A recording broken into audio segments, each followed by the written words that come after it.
three concentric circles whose radii are in the ratio 2, 3, 5. If the area of the smallest circle is 36 pi, what would be the area of the largest circle? So when you say concentric, these are circles that are sharing the same center.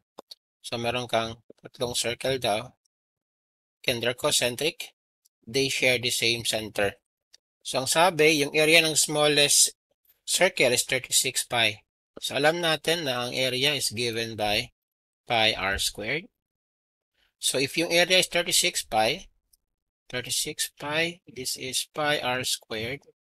Yung r natin is 6. So yung radius ng ating smallest circle daw is 6.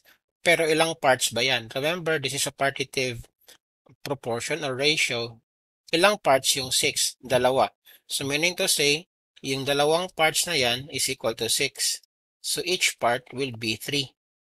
Now, ang pinapahanap is yung area ng ating largest circle.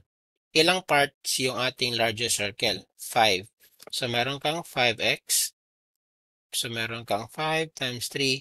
This is 15. Ano yung 15? Ito yung radius ng largest circle mo.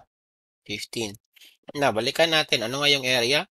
Ang area is pi r squared lang, di ba? So, yung area natin with radius 15 will be equals 15 squared pi. Ano yung 15 squared? Di ba 225 lang yan?